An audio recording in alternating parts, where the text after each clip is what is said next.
संत केवल वो नहीं होता जो लाल कपड़े पहनता है।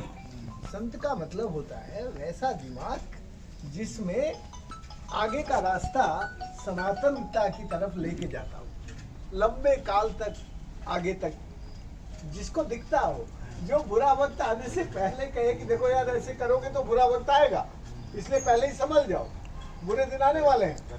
तो जो ऐसे रास्ता बताता हो उसको हम संत कहते हैं। संत होते ही वो थे।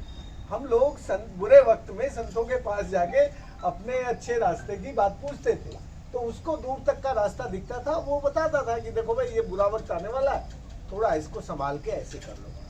तो मेरी राय ये है कि पहले तो मैं आप सबको बधाई देना चाहता हूँ, खासकर कलेक्टर को भी और आप सब, इन्होंने गोदावरी के ब्रह्मगिरी के मसले को जैसे ही वहाँ सब कुछ विनाश शुरू हुआ, मुझे 10 बार फोन करके बताया कि भाई जी ऐसा हो रहा है। मैंने कहा भैया तुम सबसे पहले अपने एडमिनिस्ट्रेशन के पास जाओ, उनसे बातें करो और रास्ता ढूंढो।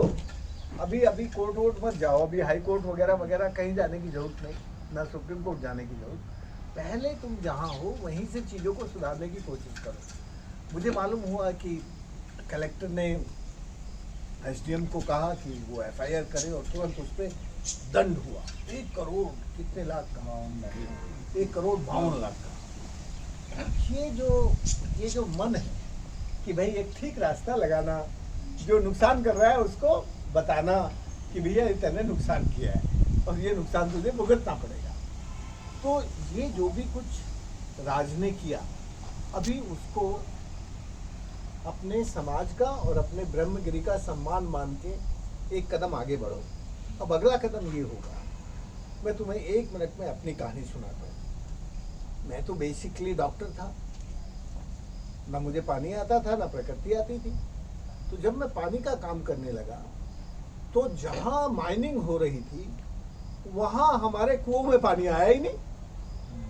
हमने इतने सारे तालाब बनाए और कुओं में पानी नहीं आया। जहाँ माइनिंग नहीं थी वहाँ हमारे कुओं में पानी आ गया। तो मैंने कहा यार ये क्या हो रहा है, ये क्या गड़बड़ है। अच्छा, मैं माइनिंग को डेवलपमेंट मानता था उस जमाने में, 84-85 में तो हम डेवलपमेंट ही मानते थे कि ये तो हमारा डेवलपमेंट है, ऐसे कैसे इसको रोक सकते हैं।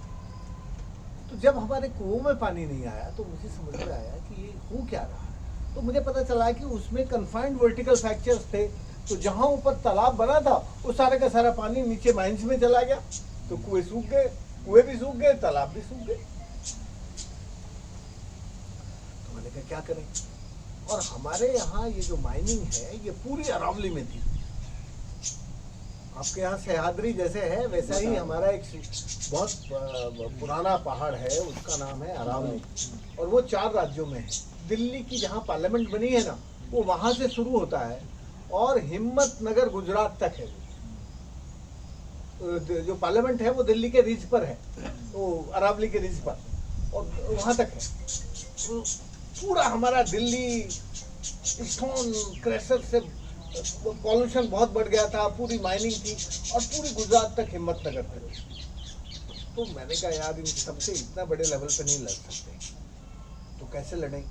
तो हमारा जो जहाँ हमने काम किया था जिस गांव में, उसी गांव के लोगों को हमने बातचीत की कि भाई क्या करें। तो कहने लगे साहब ये जो माइनिंग है ना इसके कारण कुएं सूख गए, और ये माइनिंग वाले बहुत बड़े लोग हैं, इनके पास बहुत पैसा है, अब इनके खिलाफ तो नहीं लड़ सकते, कैसे बंद कराएं। मैंने कहा अच्छा, तो चुप हो गए। एक दिन मैं दिल्ली आ रहा था, मेरा एक दोस्त है डॉक्टर राजीव धवन, वो कॉन्स्टिट्यूशनल लॉयर।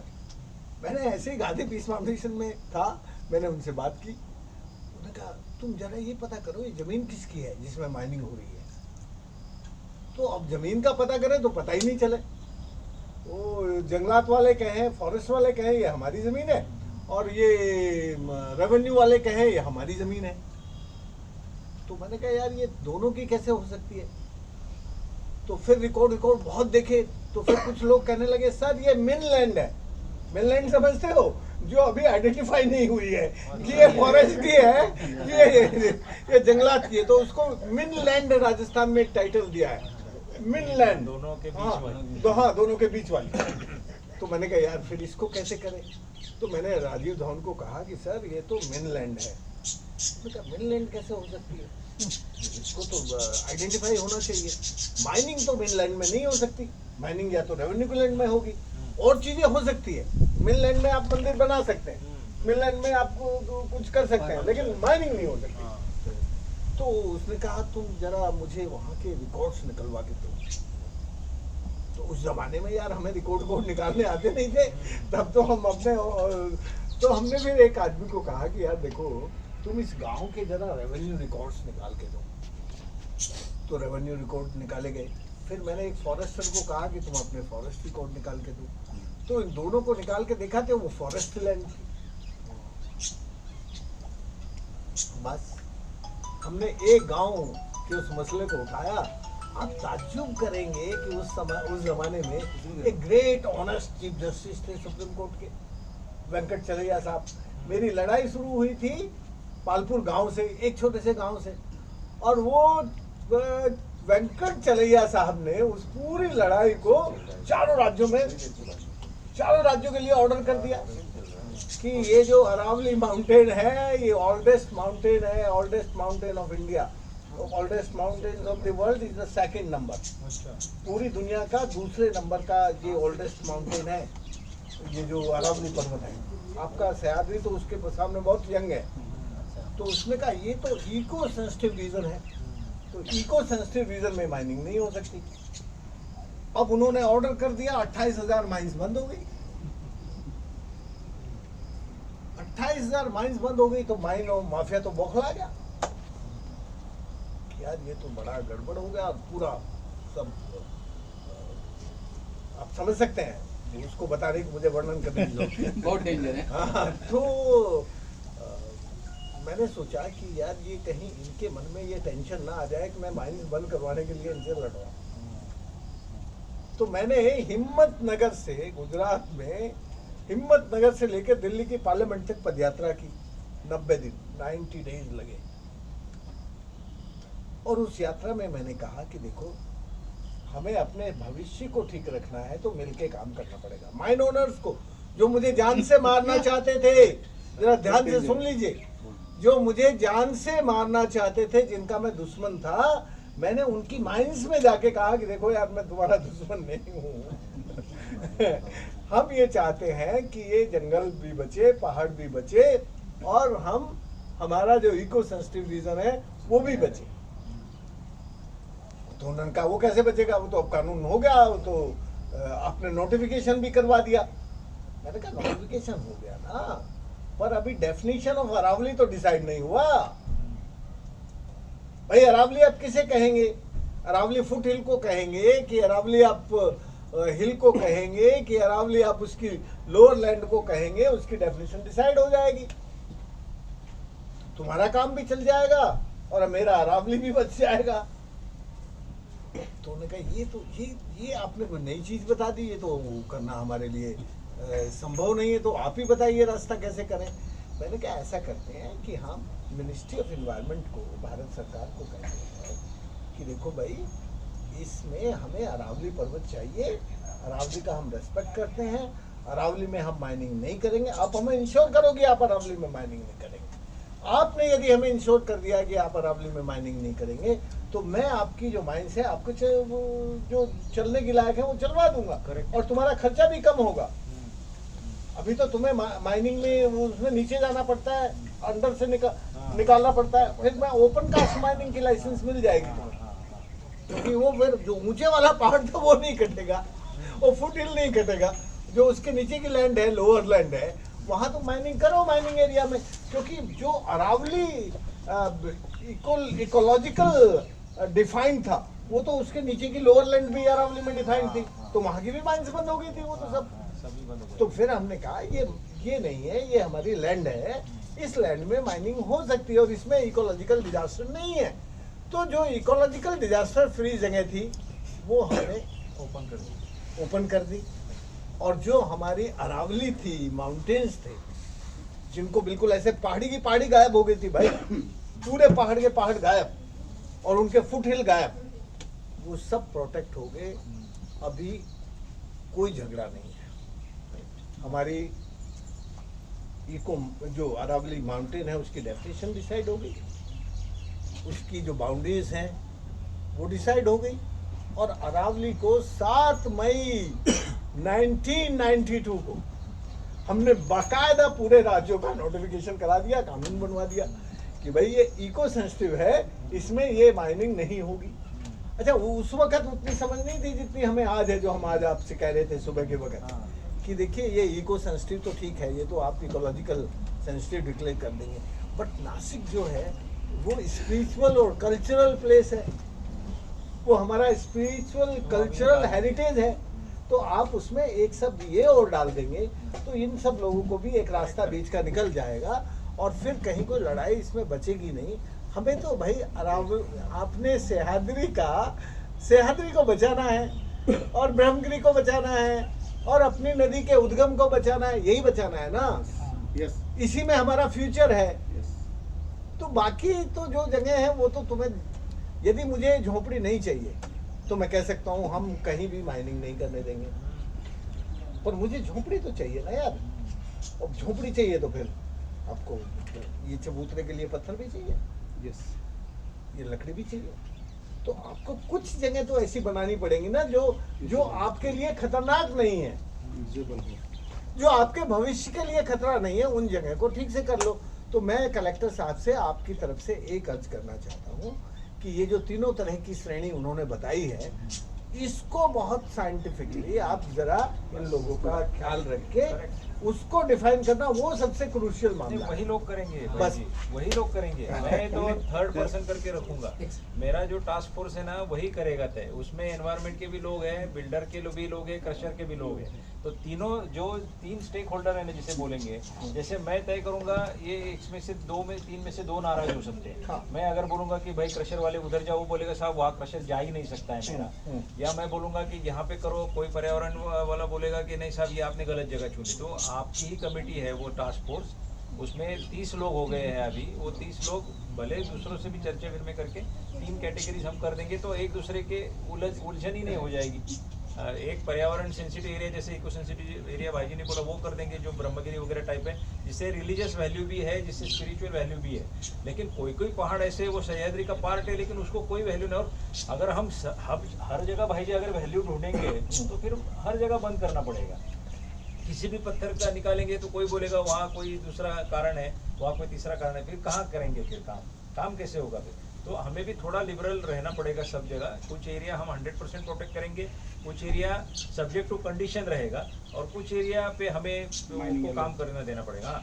हर जगह पे अगर कंट्रोल करेंगे तो अगेन दे विल देन वो डिफाई कर देते हैं। जैसे लॉकडाउन अगर हम 2 साल रखेंगे तो लोग मानना बंद कर देंगे। लोग बोलेंगे भाई करना करो तो कोरोना से मरेंगे, या भूखे मरेंगे तो कोरोना से मरेंगे, या कानून से मरेंगे, ऐसा हो जाएगा। तो रीजनेबल तरीके से हम उसको सोल्यूशन निकालें। तो एक टेक्नोलॉजी डेवलप की है माइन फीडिंग के लिए, गवर्नमेंट ऑफ इंडिया का अप्रूवल आया है। उड़ीसा में 2-3 माइन में मैं कर रहा हूँ। तो जब माइन से पूरा मटेरियल निकलता है तो वो ऐसे खुली पड़ती है। तो उसको नया टेक्नोलॉजी से हम फुलफिल करें, उसका यूटिलाइजेशन हो, लैंड का भी हो और इसका भी। मैं आपको एक विश्वास दिलाना चाहता हूँ। आज सुबह हम आपसे कुछ छुपा नहीं रहे, बिल्कुल सामने रख रहे हैं। आज सुबह जब हम लोग एक थिंक टैंक की तरह बैठे थे तो हमने कहा भाई इस सारे काम का क्या स्लोगन होना चाहिए। तो मेरे मुंह से निकला कि सह्याद्री की हरियाली और गोदावरी की पवित्रता। तो आप जानकर ताज्जुब करेंगे कि इन सब लोगों ने कहा नहीं सर, आज नहीं, आज तो आप केवल ये कहिए कि ब्रह्मगिरी की हरियाली और गोदावरी की पवित्रता। आप समझ सकते हैं इसमें से कितना बड़ा अर्थ निकलता है। बिल्कुल। इसमें से अर्थ ये निकलता है कि अभी हमारे लिए ब्रह्मगिरी सबसे इम्पोर्टेंट है, इसलिए ब्रह्मगिरी प्रोटेक्ट होनी चाहिए। सह्याद्री की बात करेंगे तो सारी माइनिंग बंद करनी पड़ेगी आपको, सब ये खत्म करना पड़ेगा। तो he is very sensitive, correct, he is very sensitive. इसने कहा नहीं आज मत कहिए, ये कल कहिए। आज तो आप केवल ब्रह्मगिरी कहिए कि ब्रह्मगिरी की हरियाली और anyways Brahmagiri is part of Sahyadri but still wanted to what he is saying is absolutely right। जैसे देखिए अरावली की बात जब हुई ना तो अरावली अगर पूरा बंद करेंगे, क्या है, पत्थर कहाँ निकलेगा, पहाड़ों में ही निकलेगा। Yes, जमीन से पत्थर निकालना is very difficult work for them, because we have to, you see, at one hand we are talking about ease of doing business and national progress and GDP rising and everything, and other hand you are putting spoke into the people who are the tools of ensuring that progress। तो दोनों stakeholder का administration and government एक ही रहता है। वो भी ऐसे आपकी तरह के ऐसे बैठेंगे, उनकी भी दुख भरी दास्तान वो बोलते रहते हैं कि भाई हम क्या करें साहब, आप बोलिए, we are putting our money, we are taking loan, our employment is based on that, all economic activities based on that, you are hurdling into it. तो सह्याद्री जो है ना, as he rightly pointed out कि जैसे अरावली था, जिसका कोई संबंध भी नहीं है वो भी बंद हो गया, भाई जी खुद बोल रहे हैं, क्योंकि it becomes a general thing. अभी महाराष्ट्र में जो कुछ भी पहाड़ है वेस्टर्न अपने प्लेटू में, वो सब सह्याद्री ही है ना। Correct. You can not distinguish कि ये सह्याद्री नहीं है, वो इस complete Entire mountain range. Mountain Sahyadri, छोटी मोटी पहाड़ भी रहा छोटा, वो भी सह्याद्री ही है। तो हमें साइंटिफिकली देखना चाहिए, कुछ रिलीजियस, सेंटिमेंटल, व्हाट्सएवर नेचुरल कुछ वैल्यू है क्या, कोई अगर नहीं है, और है तो कॉम्प्रोमाइजेबल वैल्यू कहीं कॉम्प्रोमाइज भी करेंगे ना, जैसे Brahmagiri can not be compromise, Godavari can not be compromise, but certain mountains, even though they may be having some value, but they can be compromised if you be Otherwise you too can't much do anything. theoretical, Otherwise you can't वही do तो बोल रहा anything. हूँ, ये भी निकला है तो बोलेंगे हाथ ही नहीं लगाना, ऐसा नहीं हो सकता है। तो हम now we have struck a right balance कि कुछ area we will completely protect, कुछ area we will have some regulatory development Control, yes. and at some area we have to ignore, let them do whatsoever they want to do, then only everybody will have a win-win situation। हर एक को भाई जी लगेगा कि भाई हाँ मेरा सम्मान हो गया, ऐसा लगेगा।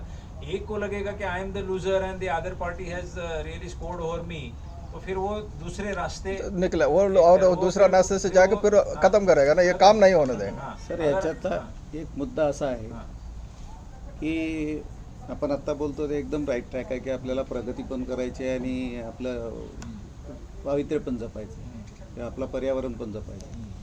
मला असं वाटतं की आता आपण हा टास्क फोर्स आहे ना याच्यामध्ये, आता याच्यामध्ये आपण जो काय निर्णय घेऊ, याच्यातला सगळ्यात महत्त्वाचा भाग असा होतो की आपण ज्या इथे ही आमची काय हेरिटेज याला हात नाही लावला। काय होते की हळूहळू त्याच्याकडे दुर्लक्ष होतं आणि मग तिथे आत्ता जे चाललंय तशा येत की काही निचल नाही। आपण मला कायद्याचे ढालून आपण नाही मी तुम्हाला त्याचं तेच सांगतो पुढचं की याला आहे ना, याला पण डेव्हलप केलं, म्हणजे काय केलं की आत्ताच्या याच्यामध्ये आता इथे उपासनी साहेब आहे, आम्ही शिक्षण क्षेत्रात काम करतो, आम्ही सगळ्या याच्यातलं आहे, आम्ही गेल्या 3-4 वर्षापासून भाईजींच्या सोबत आम्ही विद्यार्थ्यांच्या मध्ये असा एक विचार करतो की काही गोष्टी ज्या आहेत की जिथे काहीच होणार नाही, तिथे आता जसं आहे ना की सह्याद्री की हरियाली किंवा आत्ता ब्रह्मगिरी की हरियाली, तर याच्यामध्ये हा असाच आहे ना, मग इथे काय करायचं आहे, तिथे पर्यावरण आम्ही डेव्हलप करू, म्हणजे काय करू, झाडं लावू। आत्ता परिस्थिती अशी आहे की माझी शाळा आहे, माझ्या मुलांना कुठे झाडं लावायची हा काही विषय प्रश्न असतो, कुठे लावायची किंवा कॉलनीत लावायचं तर हे होऊन जातं। ह्या सगळ्या याच्याबरोबर आपण डेव्हलपमेंट ही पण प्रगतीचं आणि याच्यामधला भाग आहे, परवा माझं इथे दुर्गावला शेती आहे, नाला मी डेव्हलप करतो आहे, त्यातली दगडं काढवतो, कोणीतरी कंप्लेंट केली, इथे सगळी मंडळी आली, त्यांना मी सांगितलं की हे तर तुमचीच ह्याच्यातलीच आपली रेव्हेन्यूचीच मंडळी होती, त्यांना म्हटलं तुमचंच काम मी करतो, इथे पाणी अडवलं त्याच्याशिवाय दगडं काढले तर पाणी अडेल, बरं दगडं काढले तर मी काही विकत नाही आहे, इथं रस्ता करतोय, तर ह्या सगळ्या मला असं वाटतं की आता उपासनी साहेब इथे आहे, आम्ही खूप वर्षापासून या सगळ्या याच्यात विचार करतो आहोत की नाशिक जिल्ह्यामध्ये हजाराच्या वर शाळा आहे, एखादा भाग आपण जर का घेतला, सगळ्या शाळांकडे स्कूल बसेस आहेत, दररोज जायची गरज नाही, महिन्यातून एखाद्या जरी शाळेला एक दिवस दिला तरी 30 दिवसाच्या 30 शाळा होतात किंवा अजून 100 शाळा त्याच्यामध्ये ॲड होतील, परंतु हा भाग डेव्हलप होईल आणि त्याला हात लावायची हिंमत करणार। आपल्याकडे खूप छान आर्किटेक्ट किंवा सगळी पर्यावरणातली मंडळी आहे, कुठलं प्लांटेशन करायचं, काय करायचं, हा जो भाग आहे म्हणजे जिथे तोडायचं नाही आहे त्याला डेव्हलप करायचं। तो क्या होगा भाई जी कि जब वहाँ पे पौधे लग जाएंगे, वो हरियाली हो जाएगी, तो होगा ऐसा कि फिर बाद में कोई जाएगा नहीं वहाँ आपण तुम्ही म्हणता तशी म्हणजे आपली ही कन्स्ट्रक्शनची डेव्हलपमेंट होण्याच्या पेक्षा नॅचरल डेव्हलमेंट तिथे करावी। अगदी बरोबर, That point is well taken. हेच बरोबर आहे ना। तुम्ही सिमेंट कॉन्क्रीटचं जंगल नका करू तिथे, परंतु पर्यावरण तर आपण त्याच्यातलं हे करू शकतो त्याच्यामध्ये। आणि ह्या सगळ्या बरं दुसरा विषय असा आहे की आम्ही आता जमीन आणि जंगलाचा विषय आपण करतो। पुढचा विषय सर आमच्या हॉलमध्ये कंटिन्यू करू.